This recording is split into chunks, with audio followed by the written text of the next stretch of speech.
পাখিকে চিকিৎসা করার জন্য নিয়ে আসছি বাসায়। এই যে দেখো কি নিয়ে আসছি, দেখছো কি নিয়ে আসছি?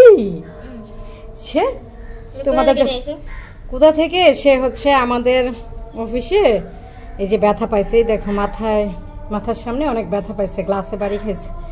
এখন তাকে একটু চিকিৎসা দেব, দিয়ে পরে দুপুরে পরে ছেড়ে দিব 1 ঘন্টা 2 পরে। এখন যদি সে উঠতে না পারে তাহলে কি হবে? কুকুর খেয়ে ফেলবে। এই জন্য চলো তাকে চিকিৎসা করি। আমরা ছোটোবেলায় দেখতাম আম্মাকে, এই যে আমাদের মুরগি ছাগল এগুলো আহত হলে হলুদ দিত, হলুদ গুঁড়া দিলে তখন ভালো হয়ে যেত। এখন চোখের মধ্যে লাগবে কেন? এখন আমি হচ্ছে তাকে হলুদ দিয়ে ট্রিটমেন্ট করব।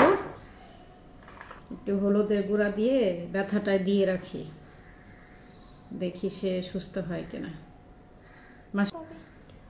ওলিয়ে কতটা ব্যথা পাইছে, এই যে গ্লাসে বাড়ি খায়। তুমি তো তোমার কপালটা একবারে ফাটায় ফেলছো।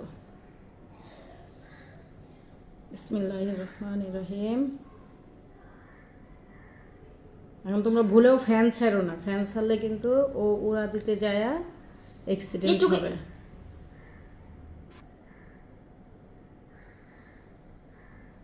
দেখি অন্য কোথাও আর ব্যথাটা তো আছে। ওই যে মাথা দিয়েই ঠোকরটা খাইছে বারবার। তারপরে আমরা 1 ঘন্টা 2 পরে ও যদি উঠতে পারে ঠিক মতো, তারপর আমরা তাকে ছেড়ে দেব। ঠিক আছে? এটা কি পাখি জানো? এটা ঘুঘু পাখি। কি পাখি? ঘুঘু পাখি। ও আমার হাতে থাকবেই।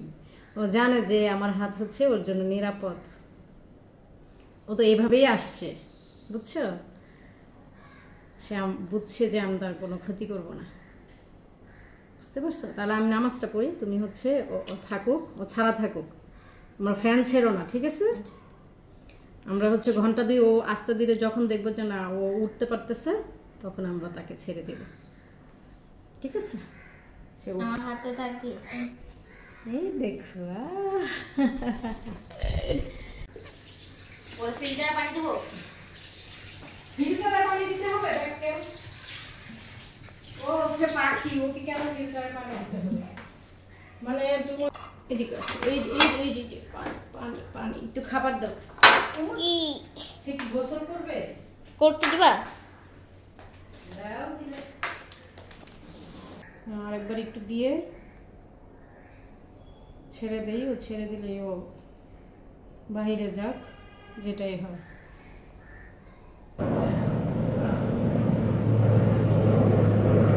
যাব না? তুমি যাব না? থাকবা? যাব না? এখন তো খোলা জায়গায় নিয়ে আসছি তোমাকে, খোলা জায়গায় নিয়ে আসছি না? থাকো, এখানে থাকো। অবশেষে সে উড়া দিয়ে গেছে গাছে।